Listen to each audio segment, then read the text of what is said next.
If you own a business, you may have started to think about the day that you get out of that business, perhaps giving it to your family members, transferring it to employees, or even possibly selling your business to an outside investor. This is Brian Stevens with the Sell a Business series on things you should know. And today's topic is about confidentiality and why you should care about confidentiality. It can have a big impact in terms of the way you successfully sell your business. Now, I always advise people, we're not attorneys, we're not accountants, we're not giving legal advice and that sort of thing, and also know what your state and local jurisdictions are.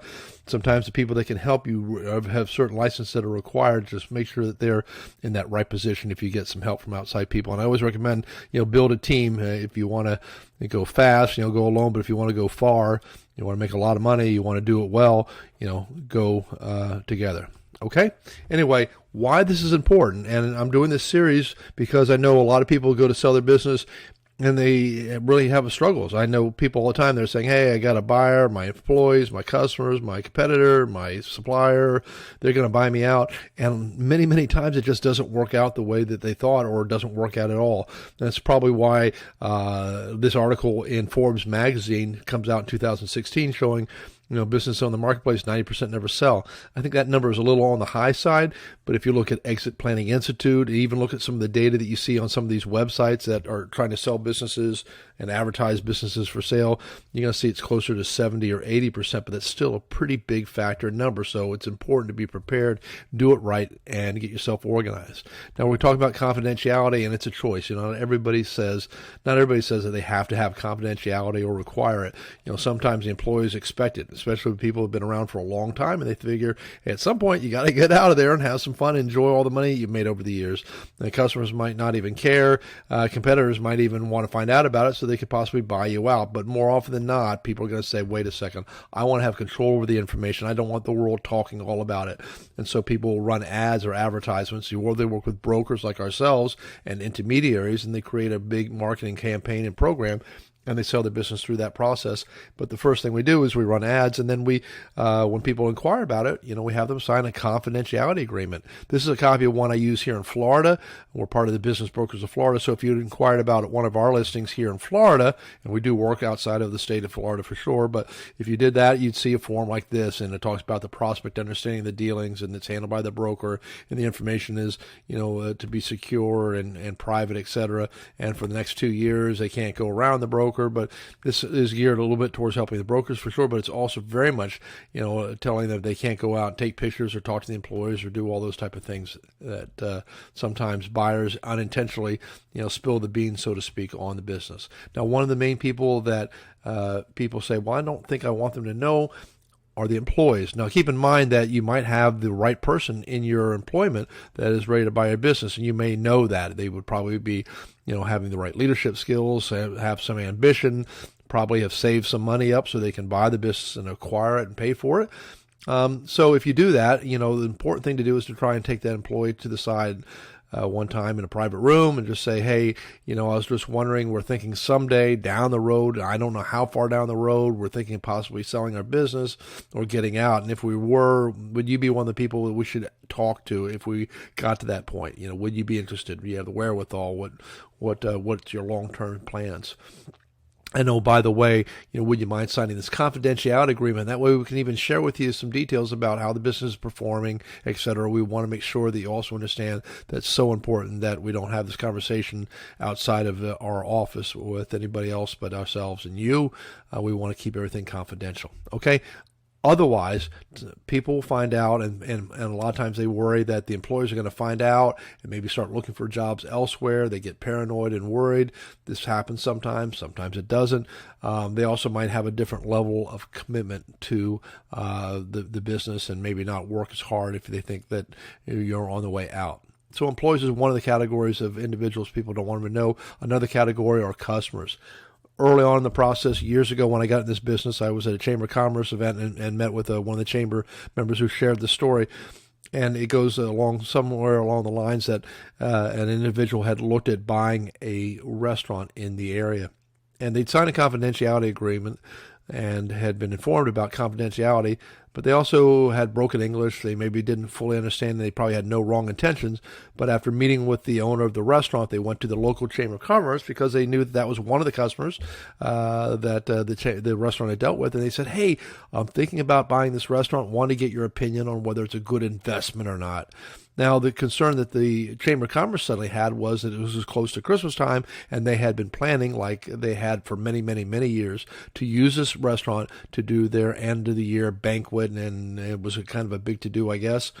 And so they called up the owner and shared, hey, we were not so sure we want to have you work on our Christmas dinner if you're getting out of business. We like it, but we know that you run it right, and we might go to a different member in our Chamber of Commerce collection because we heard that you're selling. And of course, they got it all worked out, but that's one of the reasons why customers, probably shouldn't know the business is for sale. They might immediately start looking at taking their business somewhere else, and they might feel abandoned. There's a lot of different reasons on there. So people generally say, hey, don't tell my customers. Now, this one's more of a stretch for some people. Not everybody is buying on credit. Some people are buying on 30, 60, 90-day terms, or they're getting some sort of special deal. But sometimes they get paranoid because they get worried that the creditor might say, hey, I heard you're for sale. My boss is kind of square, and he's been through this before and got kind of burned, and we hate to do this. It's kind of embarrassing, but we're going to have to ask you to catch up on all your debt to the company and then start paying cash for delivery from here on out. So creditors aren't always the best one to really give the word out to, and a lot of times people want to make sure that that's kept confidential from them as well. Another one are the suppliers. These are the greatest guys for the people that are visiting business after business, really have a great insight, and sometimes they're a good resource for us to say, hey, know anybody looking to sell their business? And they're like, oh my goodness, yes. They are great people, just like anybody else, but sometimes they are out there trying to be helpful and sharing the word that the business is trying to find a new owner, and so they're talking to other owners to try and help, and all of a sudden the word gets all over the place, and the customers know, and the employees know, et cetera, et cetera, et cetera. So, sometimes suppliers are one. And the fifth category are the competitors. Sometimes they'll use rumors of your sale to woo over your customers. Hey, go take a look at the internet. You're going to see that so-and-so is for sale. Come hang with us. We're here for the long run. We're not going out of business. We're strong. We've been doing a good job. They might even try to woo over the employees. Hey, come be part of our family. We hear your boss is getting out, and sometimes they paint it in the wrong light, say they're struggling. Now, at the same time, any of these categories of people could be individuals that would possibly buy your business. So keep in mind that quite often if they find out, you should ask for them to please keep confidentiality. Maybe you can get them to sign a confidentiality agreement, and that way you could even share more information because maybe they want to buy your business, and that would be a really, really, really, really cool thing. What if a breach happens? I just mentioned that the story with the gentleman who went to the Chamber of Commerce. When things happen, and we actually had this with a retail company, and my client had actually gone to his suppliers and said, hey, keep it confidential on the lowdown. We're thinking of selling. Would any of you all like to buy it? And somehow, by mistake, word got back to one of the employees that the owner was selling the business. So the next step he took, since he was trying to keep it confidential for everyone, he did the right thing. First of all, he was honest. So he called and got his employees together. He took control of the situation, the information leak, and brought them together. They had a little meeting saying, look, I'm not going to be around forever. I'm in my 70s right now, and I need to retire at some point down the road.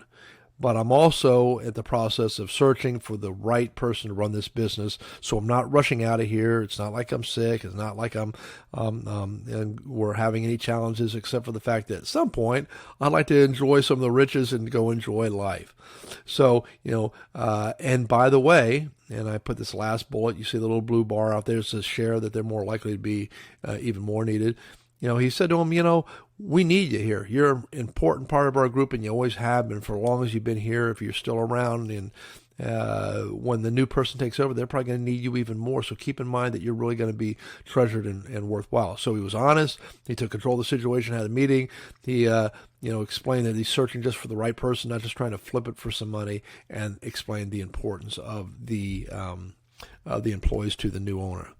Okay, so here's one other thought that happens is sometimes people go to buy a business And I try to tell people to tell them up front when they're looking at buying a business that you're not going to get to talk to the employees until after the sale. Occasionally you get buyers and they're saying, hey, I think I really want to talk to the employees. And I think to myself as I think it over how strange it would be to be working somewhere and some stranger walk up to me and say, hey, if I bought this business, would you stick around? And I'd probably say, yeah, but after that I might get worried and wondering what kind of strange person they are, or start thinking about all those things about leaving the business, etc.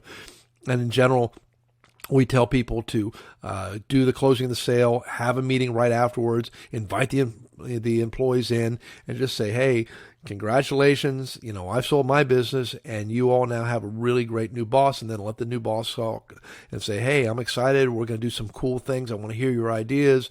We're going to try and grow this business and build it up and build on the legacy of the previous owner, and talk real positive and keep people wooed in and locked in and excited about the business opportunity. Okay, so anyway, that's the last tip I've got regarding confidentiality for the time being. If you are a business owner, you'd like to get a copy of the Business Seller Success Guide, you can just text us at 22828 and type in the word BuyBizUSA, all one word. That's our website. Even though our company is named Legacy Venture Group, we found BuyBizUSA was much easier to remember. You can see on here our phone numbers, including 833-BuyBiz1 or Brian at BuyBizUSA.com. And if you want to find more about us, you can find us on YouTube, Facebook, and LinkedIn. Just type in BuyBizUSA. There's a lot of legacy this and legacy that. A lot of Brian Stevens even, unfortunately. But there's only one BuyBizUSA. So anyway, make great things happen. I hope this is helpful. We're going to be continuing to roll out more videos and more information podcasts, etc., to help people learn the process and do really, really well. Take care. If we can help you out, please let us know. And if you got some ideas on other things you'd like us to share, or even some commentary, because I'm kind of new at this, but I love doing sharing and educating, I'd love to hear back from you. So reach out anytime you want. This is, again, Brian Stevens with Legacy Venture Group, and the website is BuyBizUSA. Bye-bye.